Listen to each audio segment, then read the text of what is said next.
Yo, what's going on, homies? It's your boy Stumped back for the OPTC video, and in today's video, we're diving into the co-op Infinitum C with a mono DEX driven or striker based team. And in today's video, we pretty much just honed into just straight driven. It just made more sense for me to run a full driven team with the release of the new One Piece Day Super Sugo Kaido. Running a full driven team just sort of made sense. There is that kind of asterisk though, because I'm using Zoro Sanji.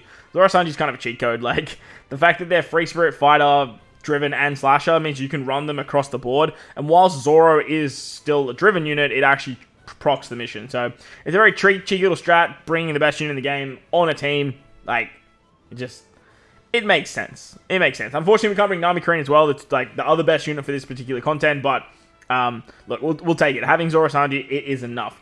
As for the options you guys have with the driven team, or whether you want to run certain striker characters, or whether you want to mix the two together, because remember, you don't have to run a full driven team or a full striker team. You can mix it between Dex driven and Dex strikers.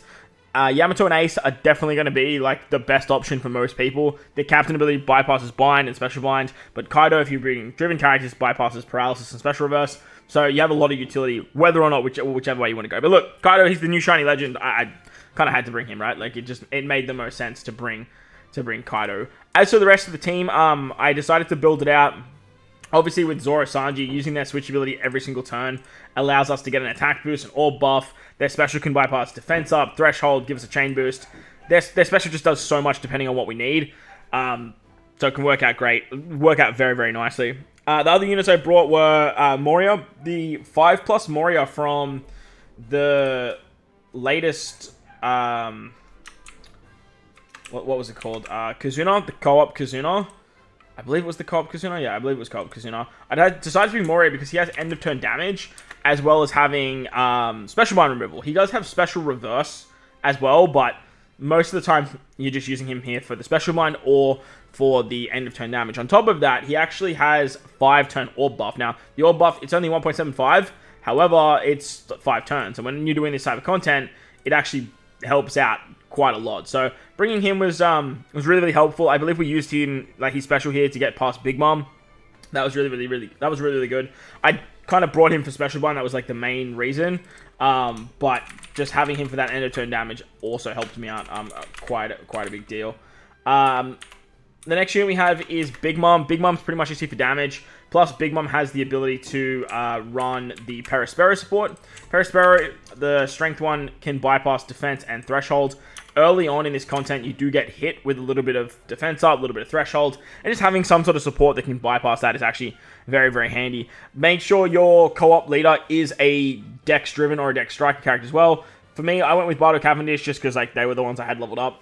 But any 150 character that's Dex-driven or Dex striker will satisfy the conditions. For this team, you obviously want it to be striker-based, but if you guys don't have a striker available to you, can... a driven available character for you. You can obviously use a striker as well. Kaido's still going to be a rainbow booster. As long as you get 4, you still get that very, very nice utility in his kit. The final unit I brought was Kid Killer. Kid Killer, honestly, I kind of just brought them for the Shiryu support. I did take them off a couple times. I tried this run multiple times with different people, but I was just getting very, very unlucky with the people that I was partnered with. Or I got very, very unlucky with the timing of what stages we moved into.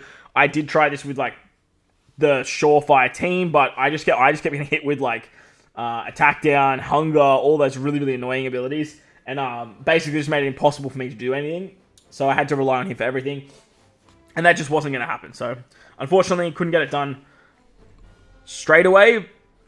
But the options you guys have for Dex Strikers and Dex Driven are pretty low. Like, there's not a whole heap of characters that you guys can bring that are going to help you out heaps with this particular content. Like I said, Ace Yamato is definitely going to be a big one. You could run something like Yamato for the blind removal. You could run something like Luffy Yamato for their blind removal if you want that in their captain. I always find bringing like a blind removal captain always helps out a lot with the co-op quests, because blind is probably one of the hardest things to remove, especially if like certain characters get hit with it and you need to use that character to bypass another potential piece of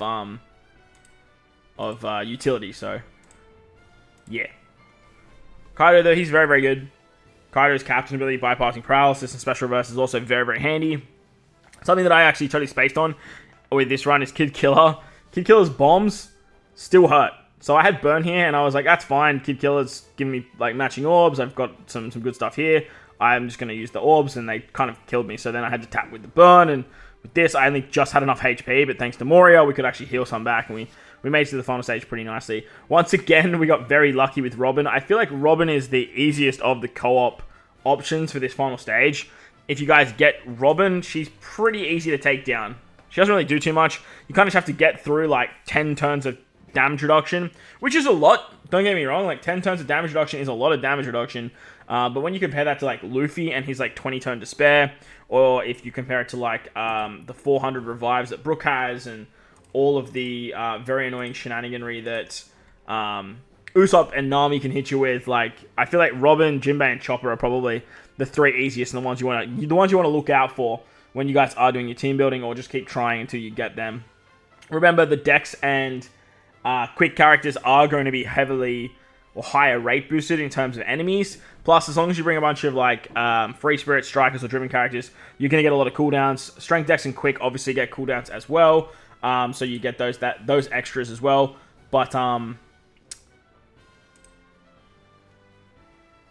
yeah, you don't have to worry about cooldowns too much. Like you have options with, well, not options, but like the cooldowns satisfy the missions obviously. So you can do them fairly nicely.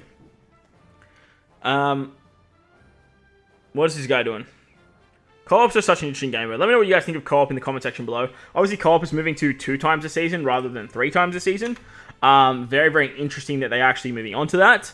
As I'm not 100% sure why they want to do that, but maybe they're thinking that players are a bit burnt out. Maybe they're a bit over the co-op game mode. Maybe that they're not exactly hitting the quotas that they want to be hitting when it comes to how co-op's actually functioning. So let me know what you guys think down below. Now that we've sort of got to that point, this is why I actually brought Kid Killer. The Shiryu support came in clutch, gave me full bottle orbs, and it actually worked out perfectly for this final stage. I couldn't have asked for like a better situation with this exact run.